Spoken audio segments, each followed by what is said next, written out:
With every major world event, we see an impact on office design.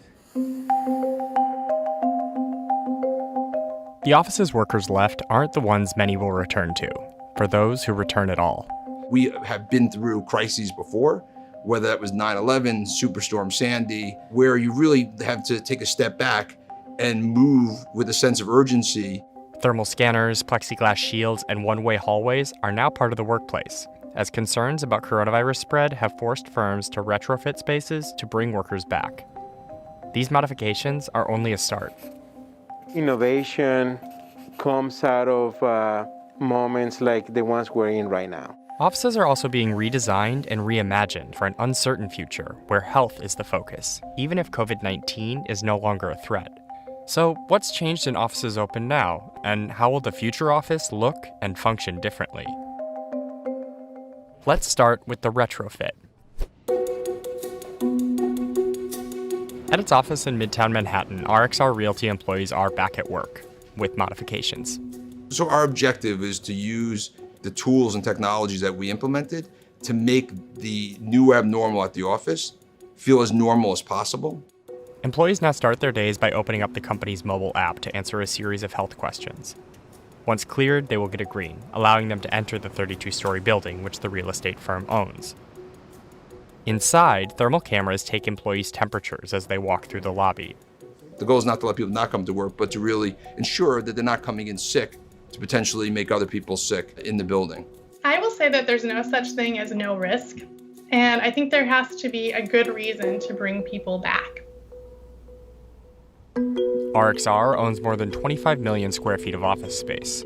We wanted to test out a lot of what we put in place for ourselves to make sure that it works as our tenants come back to work. Some of the things they're testing: touchless entry at turnstiles that automatically call elevators that take workers to their floor, rotation staffing that keeps floors at less than 50% capacity, plexiglass dividers between workstations, reduced seating in conference rooms, and small social distancing devices employees wear. If I'm within 6 feet of someone else, this will vibrate and go off. Same thing for that person. It also serves as a contact tracer so that if someone does get sick, we can then determine who is around that person and make sure that we can notify them. Many of these solutions are aimed at preventing transmission through large droplets or shared surfaces, but the virus can also transmit via smaller aerosolized droplets. So this is trickier to deal with in buildings. In a typical office building today, we heat and cool the space with air. This means that we spend a lot of energy heating and cooling that air, and we don't want to just exhaust the used air, so we recirculate a portion of it, meaning that if occupants introduce pathogens into that air, they can remain airborne.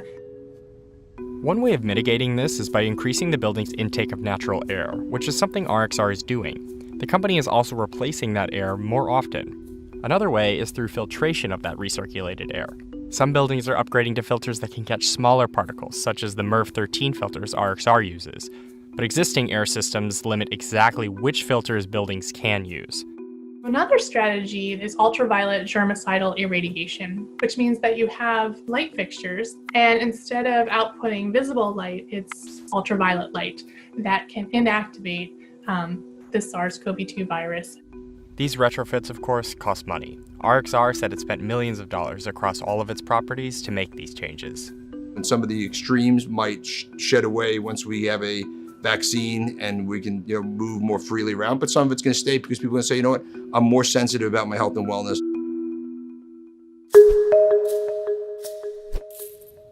Plans for Gensler's new office in Miami were set in February. Then, as the coronavirus took hold in March, that design as it stood at that point of time no longer worked.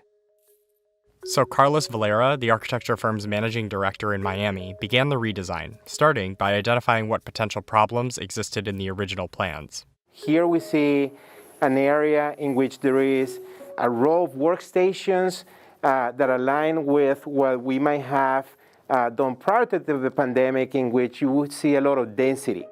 Prior to the pandemic, dense offices were the trend. Average square footage per employee had decreased from 211 square feet in 2009 to 194 at the end of 2017. We see here what we had conceived as a hospitality lounge. That type of design solution is no longer possible. With the pain points identified, Valera and his team set out to design an office that would be ready for both pre-vaccine and post-vaccine futures. The thinking behind this new reimagined workplace is really more about experimentation. One of the ideas Gensler is testing, separating the office into zones.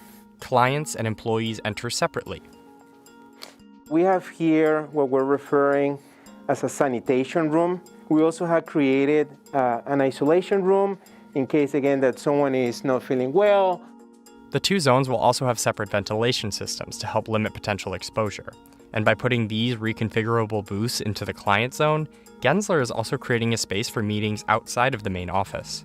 That flexibility extends to the employee space as well, where Valera has removed many of the fixed elements. We have workstations that have the option to be reconfigured into a 2-person pod, 3-person pod, 4-person pod, but also that the workstation itself can move around and be set in a way that you're not facing each other. The firm is using a spatial intelligence tool called 𝐓𝐴 to map out distancing scenarios it may need during the pandemic. It could also help determine where more seats are needed after a vaccine. So what you see in this plan is kind of what a phase 1 high-risk transmission scenario is. But also we are tooling the space in a way that we can densify as needed. But how much is still unclear. Global Workplace Analytics estimates we will see 25 to 30% of the workforce working at home multiple days a week by the end of 2021. That will not only impact density, but also change workers' relationship to the office itself.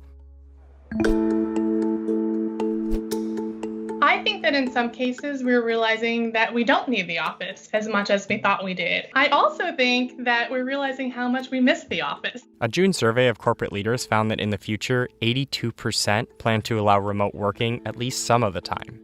Valera calls this the hybrid model. When you're working from home, some of those spaces could be used for something else. Maybe the idea of large expanses of desk space in a small cafe might be flipped, and maybe we end up with more of a cafe and less desk space. In a hybrid model, focused work could be done at home.